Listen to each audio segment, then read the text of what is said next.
মিথ্যা মামলা বা সাজানো মামলা যে মানুষের জীবনকে কতটা তছনছ করে দিতে পারে সেটির একটি জলজ্যান্ত উদাহরণ দুই মালয়েশিয়া প্রবাসী। মালয়েশিয়ার গণমাধ্যম ফ্রি মালয়েশিয়া টুডেতে কয়েকদিন আগে একটি সংবাদ প্রকাশিত হয়, সেখানে আমরা দেখেছি দুজন বাংলাদেশি নির্মাণ কর্মী, তাদেরকে একটি সাজানো মামলায় 7 বছর জেল খাটানো হয়েছে। এখানে শেষ নয়, তাদেরকে 30 বছরের কারাদণ্ড দেওয়া হয়েছিল এবং 7 বছর জেল খাটার পর তারা অবশেষে মুক্তি পেয়েছেন। এই খবরটির যদি আমরা একটু বিশ্লেষণ করি, আমরা দেখব যে সেই মামলা দায়ের করেছিলেন আরেক বাংলাদেশি। বলা হয়েছে সেই বাংলাদেশিকে অপহরণের জন্য এই দুই প্রবাসীকে আটক করা হয়েছে এবং পরবর্তীতে বিচার কাজ শেষ করে তাদেরকে 30 বছরের কারাদণ্ড দেওয়া হয়। কিন্তু সবচাইতে আশ্চর্যের বিষয় হচ্ছে এই মামলাটি সম্পূর্ণ সাজানো ছিল। সেই বাংলাদেশকে কোনোভাবেই অপহরণ করা হয়নি। সেই বাংলাদেশি নিজের বাবার কাছ থেকে দেশ থেকে টাকা নেওয়ার জন্য এই মিথ্যা অপহরণের এই নাটকটি সাজায় এবং এর মাধ্যমে দুই বাংলাদেশিকে ফাঁসিয়ে দেয়। সেই ফাঁসানোর পর সেই দুই বাংলাদেশি জেলে চলে যায়। তারা জানতেনও না তারা ঠিক কি অপরাধে তারা গ্রেপ্তার হলেন এবং পরবর্তীতে যখন তারা আদালতে জানতে পারেন তারা একটি অপহরণ মামলার আসামি এবং তারা অপহরণের দায়ে সাজা নিয়ে জেলে যাচ্ছেন, তখন তাদের মাথায় নিশ্চয়ই আকাশ ভেঙে পড়ার কথা। সে মামলার একটু বিস্তারিত খুলে বলছি। 2018 সালের ডিসেম্বর মাসে মালয়েশিয়ার কেদা রাজ্যের কুলিম জেলায় এই ঘটনাটি ঘটে।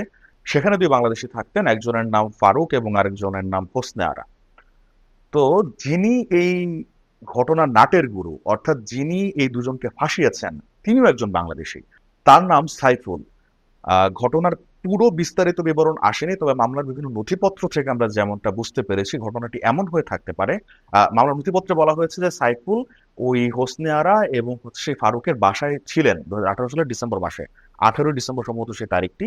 সেখানে তিনি ছিলেন এবং কিন্তু তিনি সেখানে অপহৃত ছিলেন না, অর্থাৎ তাকে সেখানে অপহরণ করে রাখা হয়নি। তিনি সেখানে সম্ভবত তিনি সেখানে আশ্রয় নিয়েছিলেন তাদের কাছে এবং পরবর্তীতে তিনি দেশে খবর পাঠান তাকে অপহরণ করেছে সাইফুল, তাকে অপহরণ করেছে ফারুক এবং হোসনে আরা, এবং যাতে করে মুক্তিপণ দেয়া হয়, নইলে তাকে ছাড়া হবে না।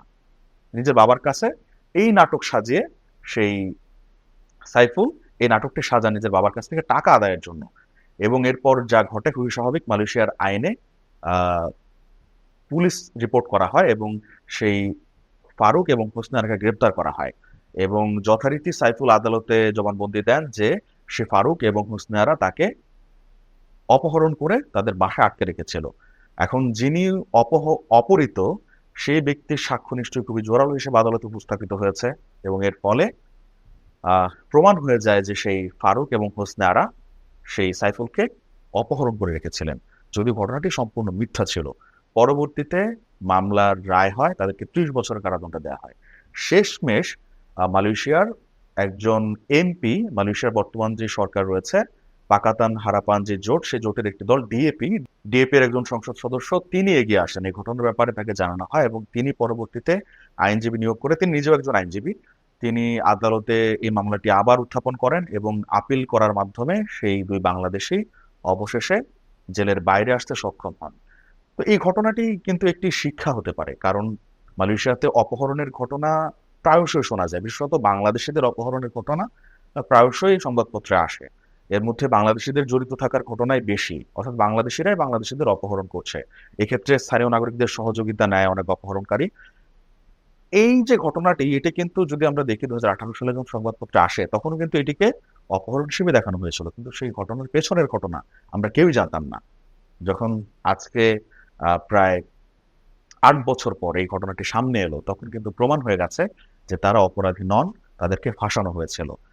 তাই মালয়েশিয়াতে যে সকল বাংলাদেশি কর্মীরা থাকেন তাদেরকে এই ক্ষেত্রে সতর্ক থাকাটা অনেক জরুরি। বিশেষত এই ধরনের মিথ্যা মামলায় ফেঁসে যাওয়ার কিন্তু ভুরি ভুরি ঘটনা, উদাহরণ আমরা সাম্প্রতিক সময়ে কিংবা এর আগেও দেখেছি।